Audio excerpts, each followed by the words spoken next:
You can actually spend $100 and get a website, but you can also spend $500,000 or you can spend $1 million and also get a website. Which one of these two is right?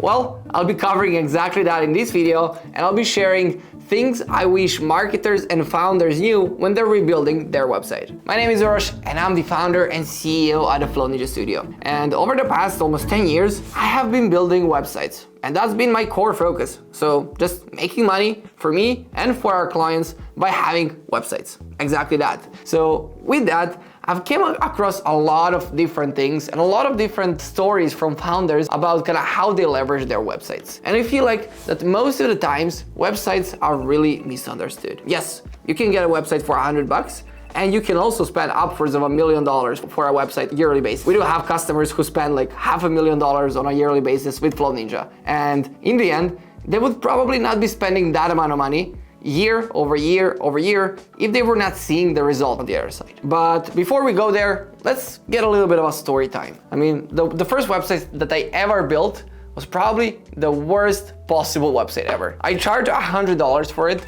I was working on it for 2 months, so I was like even below kind of like break even or like below like the minimum wage rate in order to build a website. But my thinking at that point was completely different from what it is at the moment. You see, I was looking at a website as something which should be pretty, as something which I should design to be fancy, to be eye-catching. And I was not looking at the website as a core business asset, as a revenue driver for a company, as one channel that is consistently gonna be evolving as that business is evolving. So I can say that at that point, that $100 that business spent on me was probably the worst money they've spent. They probably would be getting a better return if they ate a hamburger like at like McDonald's or something like that with all of their team. Just because the website didn't have proper architecture, it didn't have proper communication, it didn't have any strategies for SEO and content, resources, or like any interactions.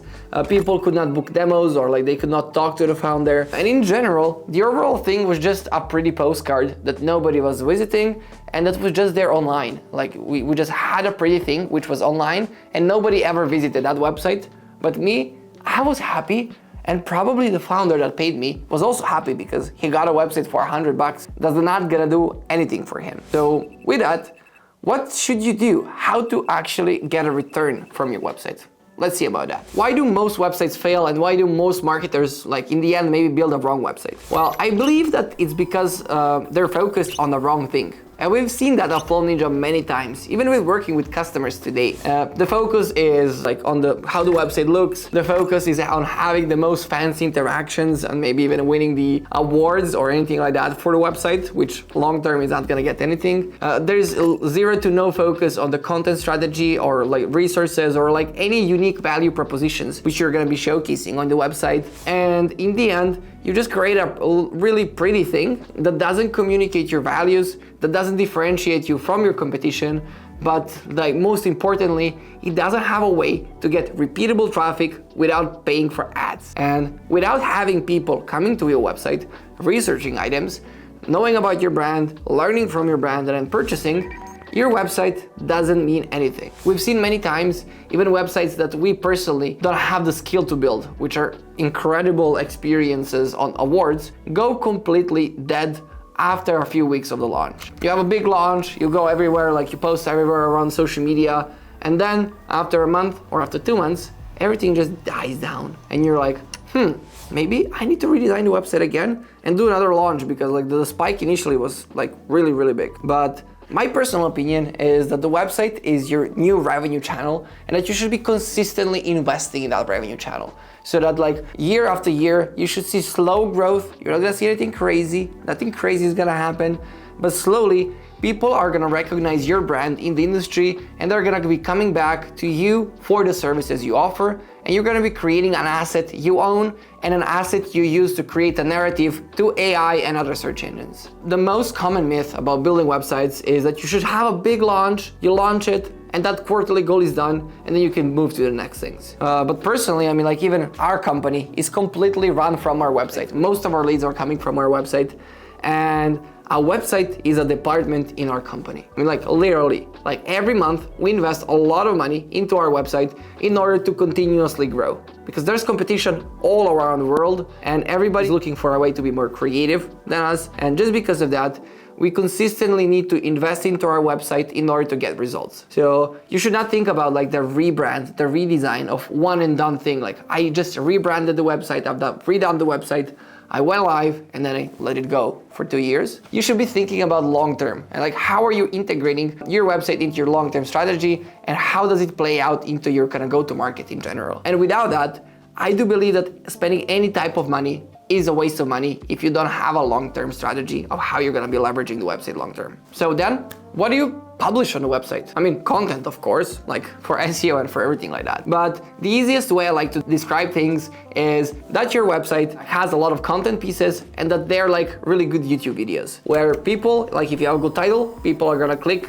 to your video, kind of page or post or anything like that. And if you have really good content and something that makes a difference, people are gonna stick there longer, thus Google is gonna push you more. And on the other side, like the more your brand is available across the web, the more you're gonna be apparent in AI search engines as well. I mean, like it's still early, nobody can give you an exact hint of how to rank in search engines, like AI search engines, but a really good thing about your website is that you have a place where you can control the narrative. Like on Reddit, people can write a lot of things, like on Clutch or like all of the other tools where you can find information about your website. It's gonna be written by different people, but on your website, you can actually create everything about your business and you can tell a story of services you offer, of your culture, why are you different and why are you kind of X, Y, and Z. And you can go ahead and kind of search for Flow Ninja on ChatGPT, kind of what is Flow Ninja, why is it unique? And it's gonna give you an answer.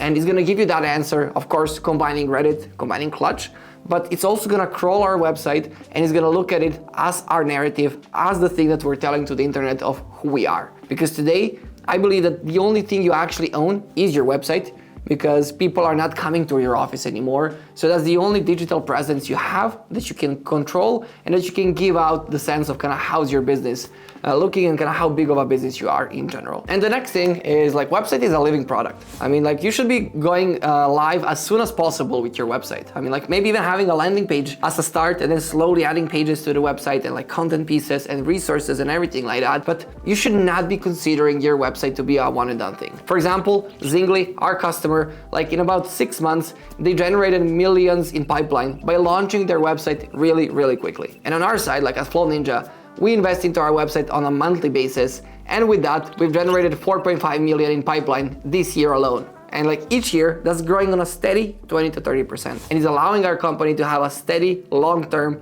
product-led growth that's not requiring heavy investments like paid ads or anything like that. We run 0 paid ads because organic is our way to grow. It takes time, it takes effort, it's not instant, but it allows you to have a lever in your business where you don't have to spend an absorb this amount of money to get a return on the other side. So what's the final takeaway? Go live as soon as possible, get feedback from customers.